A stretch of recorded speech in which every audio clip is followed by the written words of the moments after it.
What's going on, everyone? We are tuning in to watch the Aeternum dev video that is just now being released in response to all of the outrage that the existing player base has been experiencing.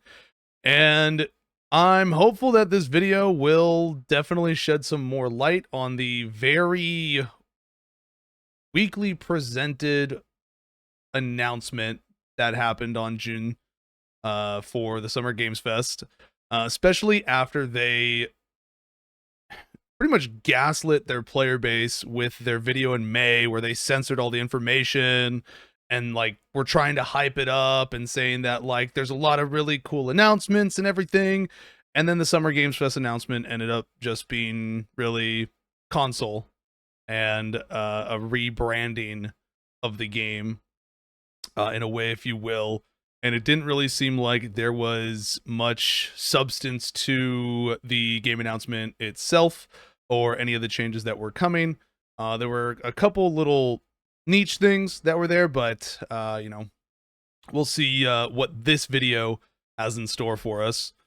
So we will occasionally maybe pause during it just to comment on certain things, but we'll see how it goes. Welcome to the June Q&A of Forge and Aeternum. I'm Scott. I'm here with Katie and Dave, and we want to answer your questions. Before we start, though, I wanted to make a few acknowledgments. So we've just had our exciting announcement of New World Aeternum, and we've seen a lot of questions from you. So this is really addressed to answer you, the PC players' questions. Rather than us pull... Which, the reason why that's so important is because the video that they released with the Summer Games Fest, that dev video, was 99% just addressed to console players who never knew anything about the game. So the whole update announcement video that they did was just them talking about the game as if you knew nothing about it. And so it was a really big slap in the face to the PC player base. Hence all the outrage. Each question out like we normally do. There were so many. We just thought we'd aggregate them down into a smaller subset so we could answer as many as possible and make sure we get you as much information as we can. Some good news. Chuck's filling in for Lovin today, so you won't be hearing us yell at him. We'll be yelling at Chuck just instead. Bring him on, Chuck. All right. Why aren't communications more PC focused, given it's the PC audience who has been told to wait for June? Our first announcement on June 7th was really important that we had a very clear announcement for all of the new players who, you have to remember, a lot of people never heard of New World. They don't know what it is. So for us to get it out there, we wanted a nice, clean message to them. I think there's a lot of people who have heard of it. Is my experience on October 15th.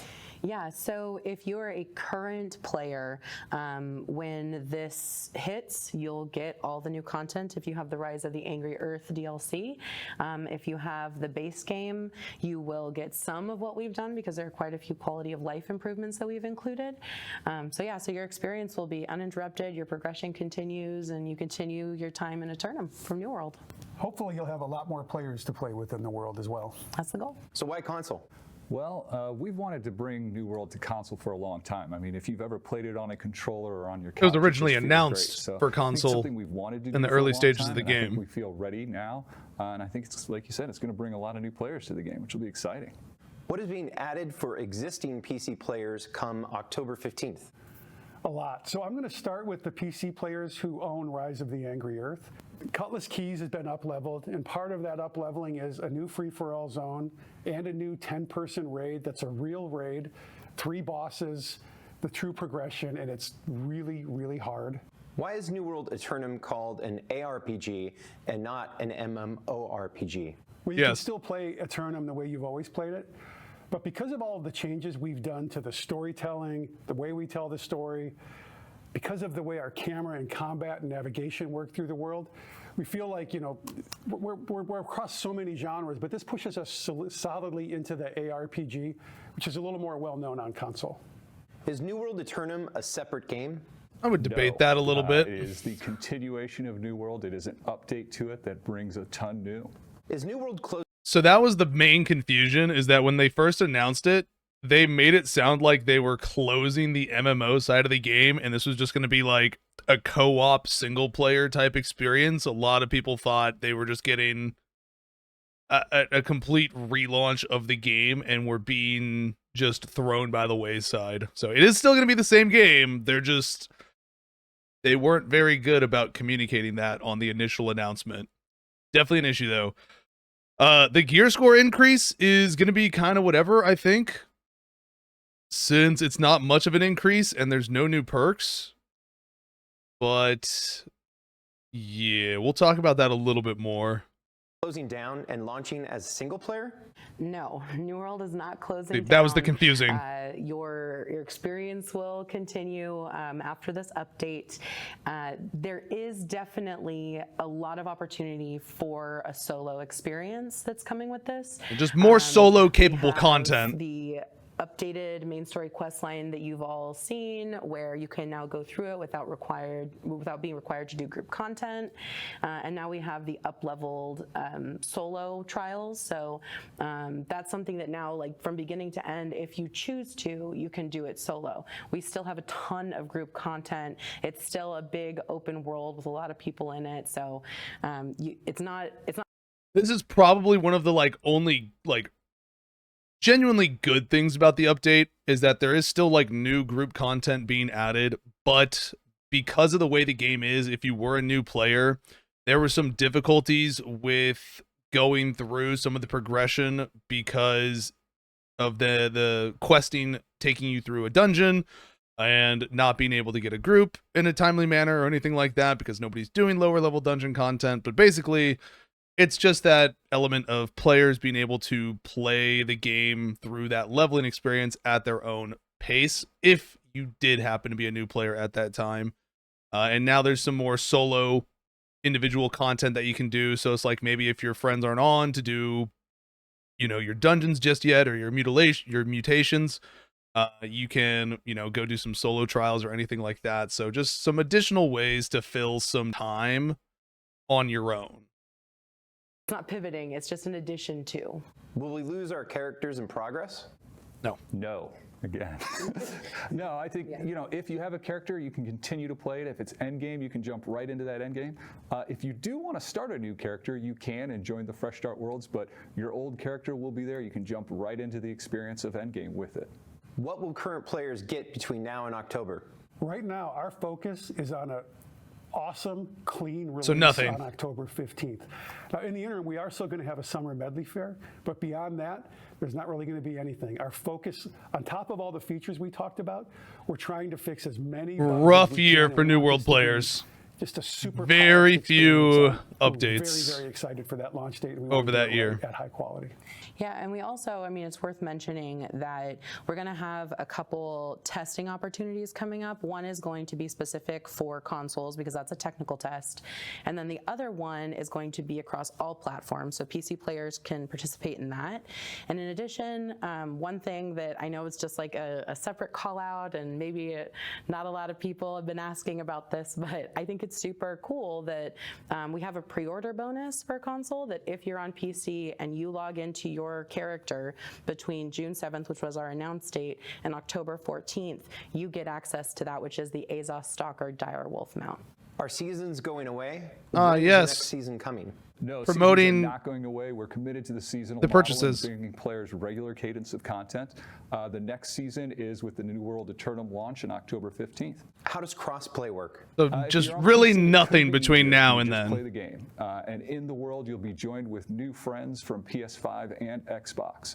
That happens in the open world. Another important thing to mention is all this cross-world and matchmaking will now be joined with a larger play pool. So they get to not only be in the open world with you, but will join all the queues and matchmaking. Will console players join the existing PC servers?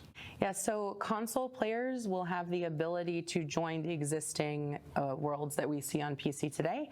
The only things that are going to happen, and some folks should be used to this because it's the way that we did the Fresh Start Worlds for Brimstone Sands, is that if you have a legacy character, it cannot move to the new worlds that we're creating.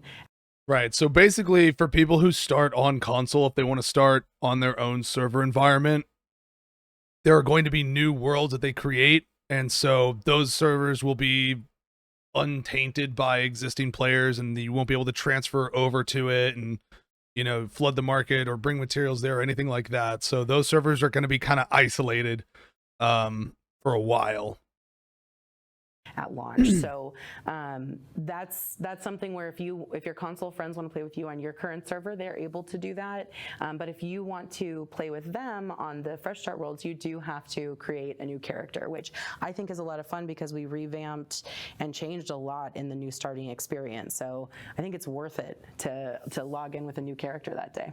Will PC players who only have the base game and not Rise of the Angry Earth expansion still be able to play after October? Absolutely. And the experience is going to get a lot better. They won't be able to access all of the content, the stuff that's gated behind level, or some of the things that were part of Rise of the Angry Earth, like the flail and mounts. But they will get to see the new storytelling, the way we tell it. They're going to get the new Fatui. They're going to get all of the performance improvements, all the bug fixes, and even some of the solo trials that are in 1 through 60. Will the release of New World Aeternum change the minimum and recommended specs of the game? No. Between now and the launch of New World Aeternum, and after that, we have no plans to adjust those min and rec specs. And it might even play better on the minimum specs now with all the optimizations, absolutely right? It will. More than might, yeah. It will. Will New World Aeternum bring DirectX 12 to the game? Yes, we're very excited to bring DirectX 12 with all the work we've been doing on console. It now can come to PC and bring enhanced rendering for everyone. Will the non-Aeternum version of the game continue to receive new content? Yeah, so, I mean, first off, there is going to be no non-Aeternum version of the game. On October 15th, we're all playing Aeternum. I think what we're talking about is the base game. And so for the base game, you'll continue receiving updates. You'll get access to our quality of life improvements, seasonal events, things like that. I will say that in order to really experience the best version of this game, like the ultimate version of this game, that's what you get with the Rise of the Angry Earth DLC as part of Aeternum. Well, yeah, it's because that's where all the mutations If I and don't have the Endgame was moved to. Expansion, will I still get the pre-order bonus? So this is a pretty interesting one because when you log in, you get an entitlement to that pre-order bonus, to the Azos Stalker. But if you don't have Rise of the Angry Earth, you can't access mounts, which is what that goes through.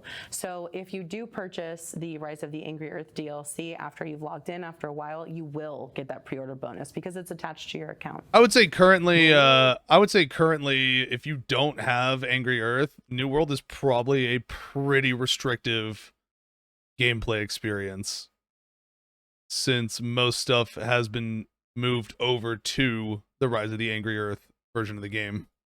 Will Aeternum continue to receive regular updates after its release on October 15th? It sure will. We're going to get back onto our regular seasonal cadence, and we're always working toward our next piece of large content, so it's all in the works. Will New World Aeternum support cross-progression between PC and consoles? No, we don't support cross-progression between the consoles and PC. We only support cross-play. Where's the roadmap? I know this is the most asked question, and we are really happy we're here to answer it. So between now and October 15th, we're going to release the Summer Medley Fair, and there might be a couple minor patches coming out around problems. Beyond that, hopefully you can see the graphic. Things I'm most excited about are the 10-player raid, the new PvP zone. Okay, so this is the roadmap. This is their release bit here.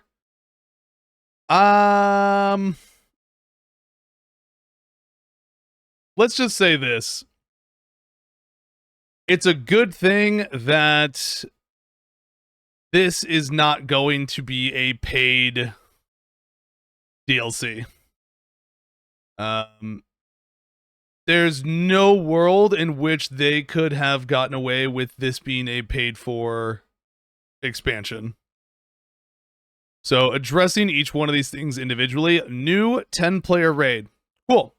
Great. That's one of the positives on there. Great. 10-player raid, 3 bosses in it. It's a continuous experience. It's not like a one-off trial like the Sandworm was or anything like that. This is one of the positives. Boom.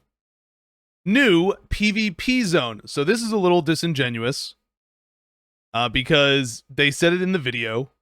The zone is going to be a part of an up-leveled Cutlass Keys zone. which is an already existing zone. But it's going to be, from what we understand, it's going to be a free-for-all zone based on some of the video leaks and the way people have talked about it and what's been shared. It's going to be like a free-for-all PvP zone, kind of like what it is in Diablo 4 with like getting the currency loot and trying to escape from the zone with the currency loot, or if you die with it, people can then take the currency that you had, that kind of deal, and use that to, go to a vendor and trade it in, like blood shards. Repeatable endgame soul trials. So this is just, content that we had before. Soul trials were a thing that we did. It's something that was pre-existing, but it was just one-off. Now it's just going to be repeatable. So that was an easy addition for them to put in. It's not like it's anything new, since it's something that we have done before, but being able to do them repeatedly and on your own is, more things to do. Now, these subcategories, gear score increased to 725. This is kind of whatever to a lot of people, because the difference between 700 to 725 isn't massive, and with there being no new perks, you'll probably do this for like the PvE content just to have that little bit more bit of stat. But from what all the PvP players have been talking about, and to the ones who I've been talking to who are still currently playing the game, you actually don't want to be max gear score for PvP. You want to be a little bit under that, because there is still a funky thing with scaling, eye level scaling, and you're able to abuse that to make yourself take less damage. So it's actually advantageous to not be fully max gear scored. So until they fix that, a gear score increase, at least on the PvP side of things, is kind of whatever. And with there being no new perks or anything of that nature, there's not really much to work towards on that front. No new weapon either, which is kind of insane. We've had a new weapon with each major update. Brimstone Sand brought the Greatsword. Elysian Wilds brought the Flail. I don't know why there's no new weapon, like, at all. You have options there. There was a leaked Celestial Gauntlet back in the day. You could still do daggers. You can still do dual pistols. You now have an NPC that uses dual pistols, O'Malley, so people are definitely going to be referencing that, and they've wanted that also. There's definite like weapons that they could be doing, so it's a little unfortunate that they are not bringing another weapon after another year once again. So hopefully more they'll do it, but for now, this is, like we said, it's a good thing. This is a free update for those who already own Elysian Wilds. Cross-world arenas, matchmaking. Cross-world and matchmaking stuff, great. That's always a positive. Unfortunate it took this long. But speaking of arenas and that kind of stuff, it is probably one of the most wild things right now is that there's hardly any arena maps, and there's still only one Outpost Rush mode and one Outpost Rush map. This is one of the most wildest design points to me about this game, because it is not like they have to remake a whole new map or anything like that. Just take a part of the world that Aeternum exists in, like that exists on Aeternum. Just take a part of the world and create an instanced environment of that location, kind of like they do with Wars, and just take that and make a PvP map off of it. Like, it doesn't have to be anything crazy. You can reuse the environment that already exists in the world. You don't need to create a whole new layout map environment or anything of that nature for it. And just, have different game modes, be it, a capture type system, or, a capture the flag, which is something that people can't believe isn't a thing still, is there's no capture the flag. But for 3 years now, Outpost Rush has been the only battleground mode, and with only one map. It's definitely a little wild, and it's for sure it gets stale. it gets stale for people just doing the same map with the same mode day in, day out with no variance to it whatsoever. They have a lot of tools to make use of. I mean, there's Monarch's Bluff. The players themselves had to go and create this large open world PvP experience where they split up the server on two different sides and attacked a fort. With the fort over there on the Monarch's Bluff, the big old keep with the bridge across, some broken walls, and whatever have you. There's no reason New World themselves can't create a game mode around that type of experience.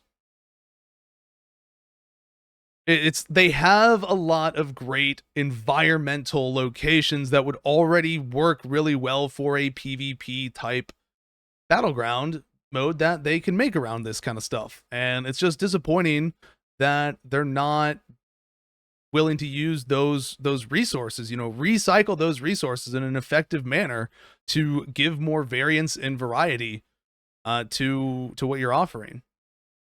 Up-leveled Cutlass Key Zone with new quests and enemies. So this is their take again on a new zone. This was one of the complaints that Elysian Wilds got. Elysian Wilds was a paid-for DLC expansion, and the quote-unquote new zone was just a reused original zone, First Light. It wasn't an actual new zone like Brimstone was. Brimstone was a fully new additional expansion to the map of Aeternum. It's clear that there's supposed to be multiple other zones to the north that we're supposed to explore, and there's a lot of different pathways leading out of the current zones, so it would be great if we would start to see more of an expansion into the actual world of Aeternum rather than just rehashing the current zones. But Cutlass Keys is going to be leveled up. That's part of the new PvP zone. The new PvP zone is part of the Cutlass Keys zone.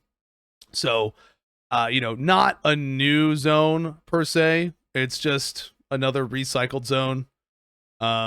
Performance optimizations. This should just be a normal byproduct of updating the game. Shouldn't be part of a game release update. Like, performance optimization should be something that is always being worked on.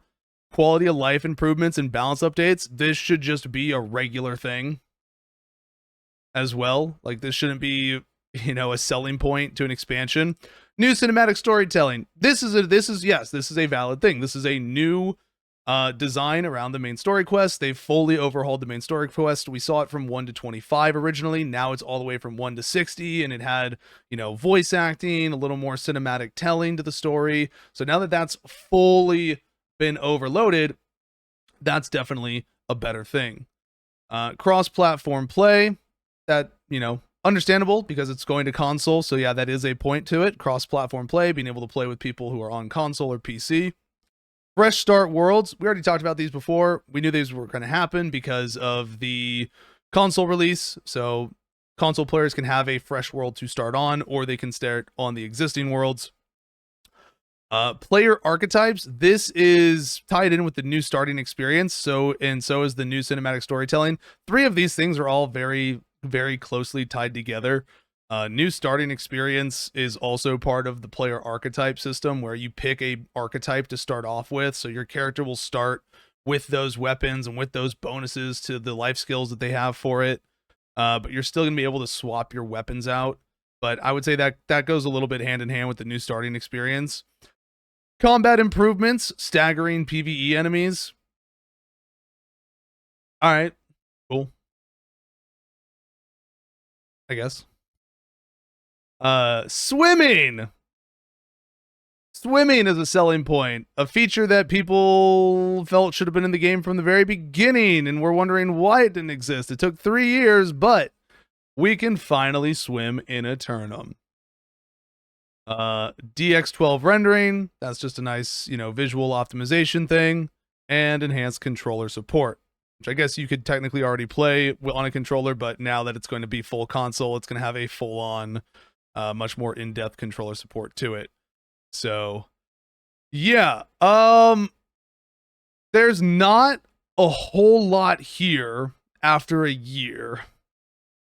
And there has been very little over the course of the previous expansion of Elysian Wilds.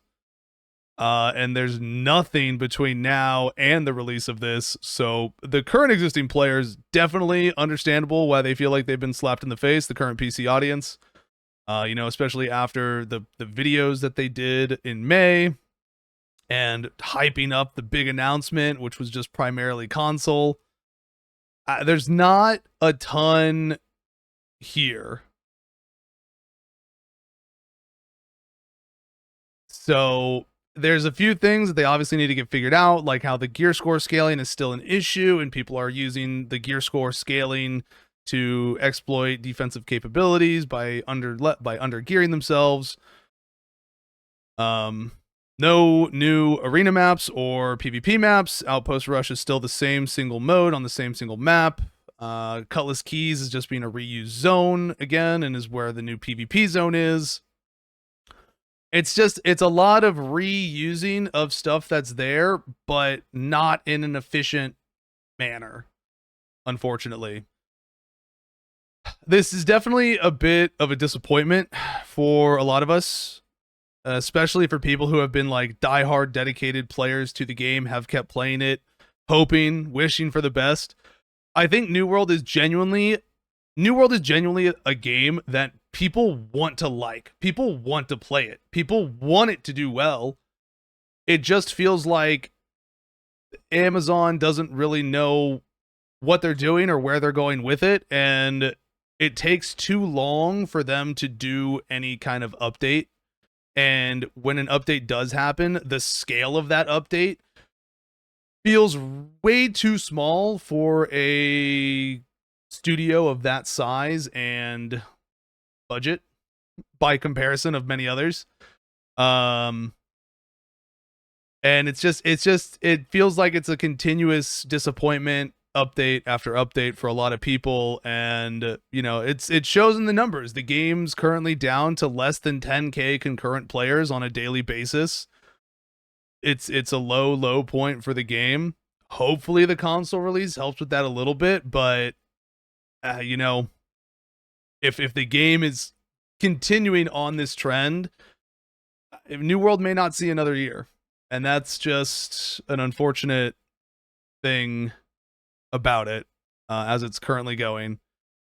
Hopefully not, but they definitely need a bigger update. There needs to be more substance to their future updates. So it's just a little rough. It's a little disappointing. Hopefully it gets changed around, but that's our current thoughts and feelings on all of it. Appreciate y'all tuning in, hanging out, watching. Let us know what you think. But that's going to be all for now. Take care. Have a good one.